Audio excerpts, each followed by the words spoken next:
Hi, good evening, ma'am. Good evening, Khushbu. How are you doing, ma'am? I'm very fine. Thank you very much. How was your weekend? Very, very good. Enjoyed thoroughly. That's so sweet. Okay, happy Mother's Day, ma'am. Thank you very much. Thanks, Tans. Happy Mother's Day to all the mothers who are the viewers this evening. Today we have got a special show for our moms. It's on the topic abilities and not disabilities. Yes, abilities outweigh disabilities. And this topic is especially for the mommies of those children who are non-performing in terms of academics. And often the children who are academically aren't doing very well are supposed to be children with hidden learning difficulties. Now, when we talk about hidden learning difficulties, actually these are the difficulties which are not seen.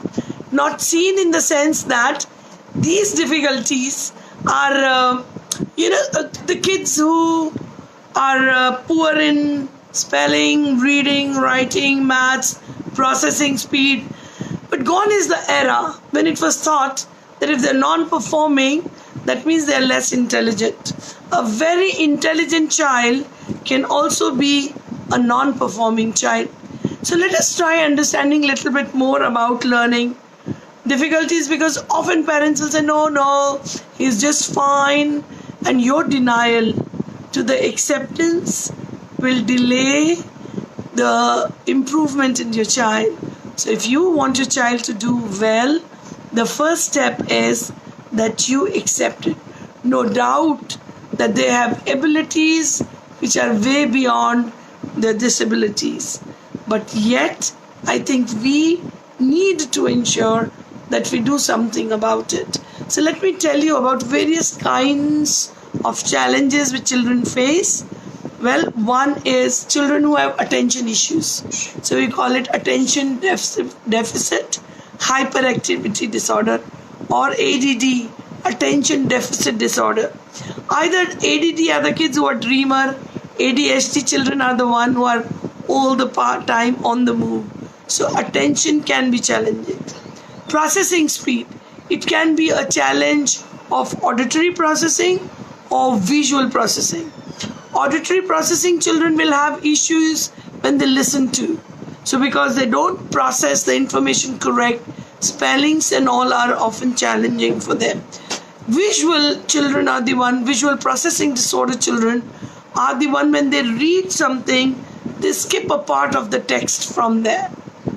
Not only that, we have children who have issues only in memory, short-term memory or long-term memory.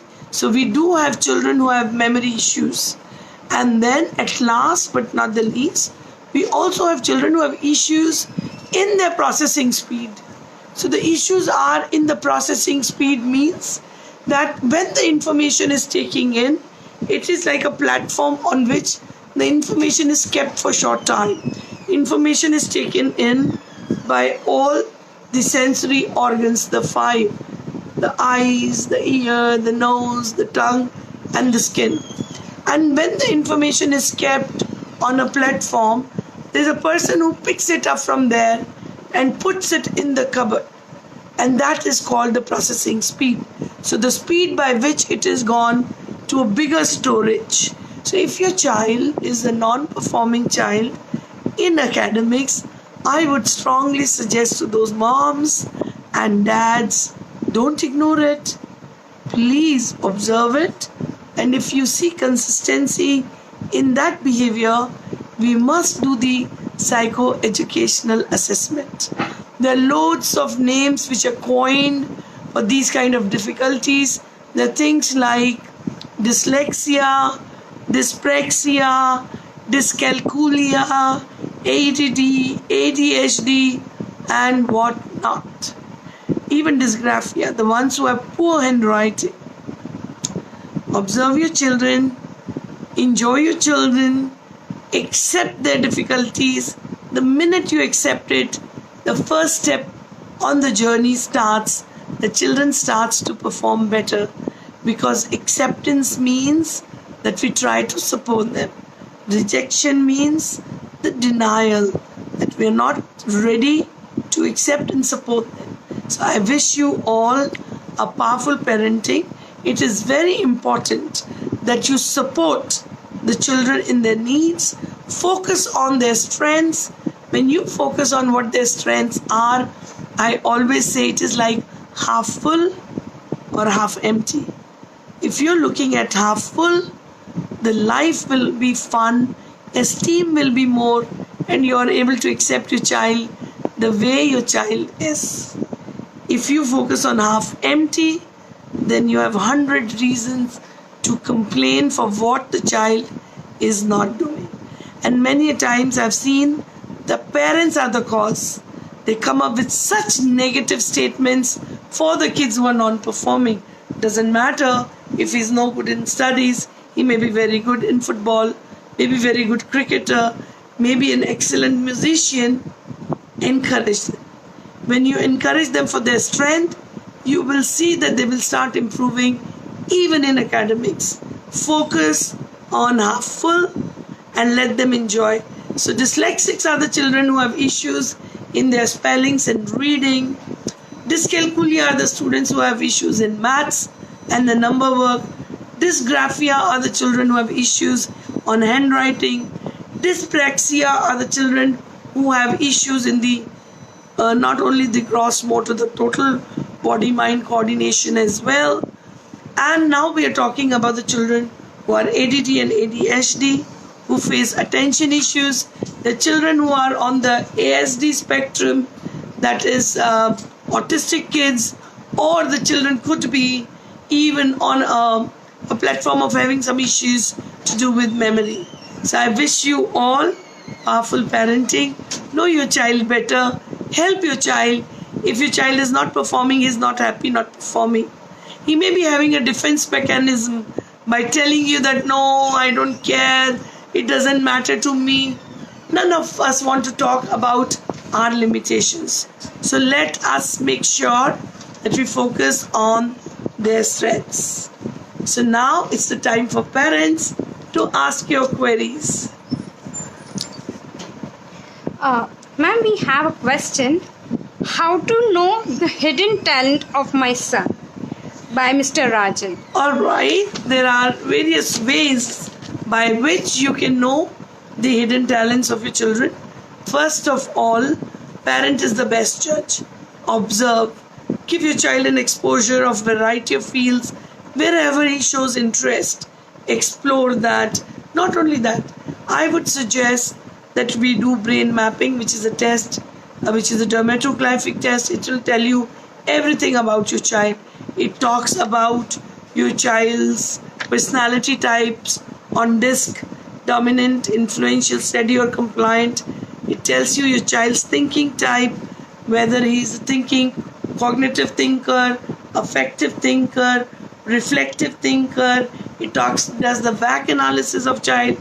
Your child is visual, auditory or kinesthetic learner. It talks about all the quotients, IQ, EQ, CQ, VQ, that is intelligence quotient, emotional quotient, visionary quotient, creativity quotient, etc. It also tells about the multiple intelligence of your children, interpersonal, intrapersonal, logical, linguistic, whatever, visual, kinesthetic, fine motor, gross motor. Once you know that, human brain has 5 lobes, and each lobe has a left side and a right side, and each part is responsible for something. When you understand this theory, you are better in the position to help your children. I wish you all powerful parenting. One of our followers on Watch Party is asking a question. How do we empower our kids during this critical period? Kids are exhausted in front of screen all the time. See, it is your responsibility. Rightly ask how to empower your children, especially when they are studying online. School is eating up easily 5 to 6 hours of your children. What should you be doing? Because of the lockdown, children are not allowed to go out and physically play. So you have to find a substitute for the most important unit the God's best creation, human brain of your child. And you have to see that your child gets enough stimulation. I always say what our children are missing by being on online education is the social skills. How would you be able to help your child during COVID-19 to improve the social skills? First and foremost, arrange parties on social platforms. So on Zoom platform you can arrange it, invite their friends, communicate with their moms, talk to them and conduct some game sessions. You can play Rush Hour, you can play Scrabble, you can play Monopoly, and let your child play with other children. You can also arrange pajama parties. They can even watch a movie on a weekend together. But please do take care of their social skills. They're very, very important. Not only that, you can have the dining table discussion time where we talk about one good thing happened during the day. Gratitude. Imbibe into your children the attitude of gratitude, because I'm very, very fond of it. I think every child, when we learn this attitude of gratitude, he will be a successful human being. No matter, even worse than the corona attacks, his bearing will be at place, his hardware will be set. Induct it into the hardware of your child. Wish you powerful parenting. Thank you so much, ma'am. Well, that answers our second viewer's question also. He wanted to know more on how to develop positive attitude. I hope these tips will answer his question as well. We have one more question by Abdullah. How to develop more abilities in child? See, when we talk about developing more abilities in your children, you first have to take your focus and look at half full. The moment you look at your half full, see that your children should be engaged in some physical activities during the corona time, because they should not become the couch potatoes all the time in front of the screen, not doing any physical activity. Arrange some yoga sessions together, arrange some aerobic sessions, even some dance sessions on the Zoom with the friends of your child, and let them enjoy. Abilities is a very, very vast word. Abilities in which area we need to understand. Abilities in terms of sports, abilities in terms of enjoying positive relationship. What abilities? The fact remains that each child is a good Lord's unique creation. Focus on his strength and then keep mentioning in a descriptive praise about his strengths, and then you see how you will be able to blossom your child. Thank you so much, ma'am, for your advice. I'm sure Abdullah will be able to help his child. We have one last question. My child is high intelligent, though emotionally disturbed all the time. How do I handle? Well, very important is to take care of the emotional well-being, and that is why I'm saying that a person can be really very, very good, very intelligent, but yet not be emotionally intelligent.